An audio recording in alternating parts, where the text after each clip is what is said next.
আজ তৈরি করলাম ঝটপট পুডিং।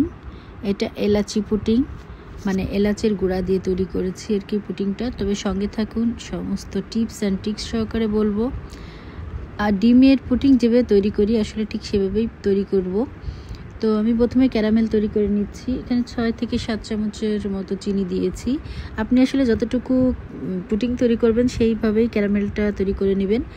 আর চিনি ভেজা ভেজা পর্যন্ত যে পানিটুকু লাগে ঠিক অতটুকু পানি দিয়ে আমি ক্যারামেলটা তৈরি করতেছি। ক্যারামেলটা তৈরি করার সময় খেয়াল রাখবেন যেন পুড়ে না যায়, তাহলে তেতো লাগবে খেতে। একটু লাইট থাকা অবস্থায় নামাবেন, কারণ এটা কিন্তু গরম অবস্থায় আর একটু কালার ডিপ আসবে, সেটা বুঝেই ক্যারামেলটা তৈরি করবেন।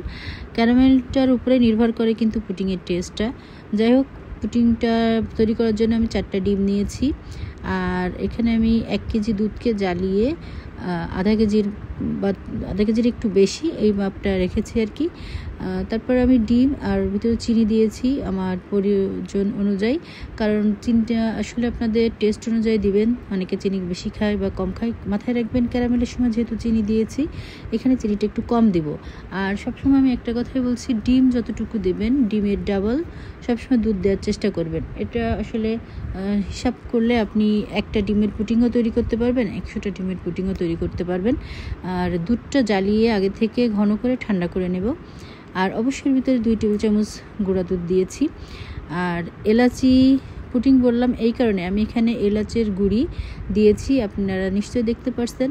আর এই কেকটা যখন এই পুডিংটা যখন আমরা খাই তখন কিন্তু এটা থেকে একটা এলাচ সেন্ট বের হয়, খুবই ভালো লাগে। অনেকে কিন্তু পুডিং খেতে চান না ডিমের গন্ধের কারণে, তবে আলহামদুলিল্লাহ আমি যতবারই পুডিং বানাই ডিমের কোনো গন্ধ বের হয় না। কিন্তু আমি এক একটা পুডিং এক একটা টেস্টের জন্য বানাই।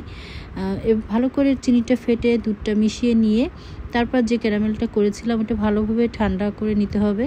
এরপর আমি এর ভিতর ভালো করে একটু ছেঁকে নিয়েছি যেন ডিমের লাম্পস না থাকে।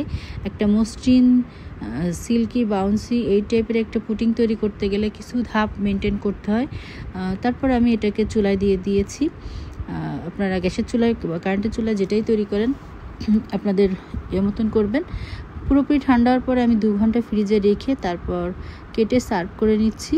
তো খেতে কিন্তু অসম্ভব মজা হয়েছে, আর আপনারা চাইলে এভাবে বানিয়ে নিতে পারেন। আর আমার এখানে অনেক ধরনের পুডিংয়ের রেসিপি দেওয়া আছে, সামনে ইনশাল্লাহ আরও পুডিংয়ের রেসিপি দেওয়ার চেষ্টা করব।